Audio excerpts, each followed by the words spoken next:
Assalamualaikum warahmatullahi wabarakatuh. Perkenalkan, nama saya Siti Arlika Najwa Putri dari kelas M24B dengan NIM 105721106024 dari Prodi Manajemen Fakultas Ekonomi dan Bisnis Universitas Muhammadiyah Makassar. Adanya saya di sini untuk menjelaskan tentang sistem komputer untuk memenuhi tugas dari mata kuliah aplikasi komputer. Sistem operasi atau operating system (OS) merupakan sebuah perangkat lunak yang ditempatkan di dalam lapisan paling dasar dalam sebuah sistem komputer. Perangkat lunak ini mulai bekerja ketika komputer dinyalakan dan masuk ke dalam proses booting. Ini berbeda dari software lainnya yang berjalan di dalam sistem operasi. Di sini, OS juga menjalankan layanan inti yang memungkinkan untuk semua software agar berjalan sesuai dengan tugasnya.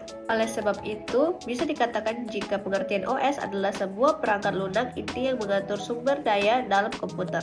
Secara umum, sistem operasi komputer disebut sebagai pengelola sumber daya komputer, serta sebagai jembatan antar perangkat komputer dengan pengguna. Dalam arti lain, pengertian OS adalah perangkat lunak yang terdiri dari beberapa komponen software yang berfungsi untuk mengontrol semua aktivitas yang dilakukan komputer. Selanjutnya, kita masuk ke dalam fungsi sistem operasi. Dalam sistem komputer, OS memiliki peran penting dalam berbagai macam hal. Berikut ini adalah fungsi-fungsinya. Yang pertama, sebagai manajemen sumber daya komputer. OS berperan sebagai pengatur semua aktivitas yang terjadi dalam suatu sistem komputer. Yang kedua, berperan sebagai aplikasi dasar sebuah perangkat. OS menjadi dasar dari semua pembentukan program mulai dari awal hingga program tersebut bisa berjalan sesuai dengan fungsi dan tugasnya. Yang ketiga adalah sebagai penghubung hardware. Sistem operasi berperan sebagai jembatan yang mampu mengkoordinasikan semua perangkat dalam waktu yang sama. Misalnya, mouse, keyboard, disk penyimpanan internal, serta CPU. Yang keempat, untuk mengoptimalkan fungsi sebuah perangkat.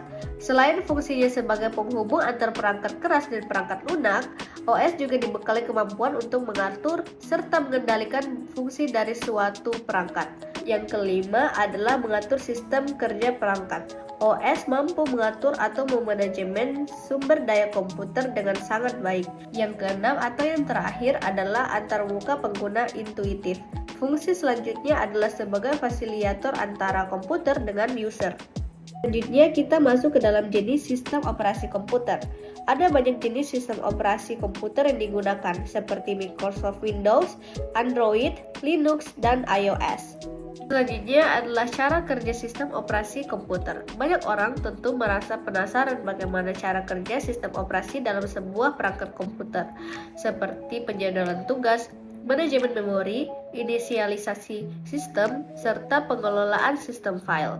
Tadi adalah sekian penjelasan dari saya, semoga bermanfaat. Wassalamualaikum warahmatullahi wabarakatuh.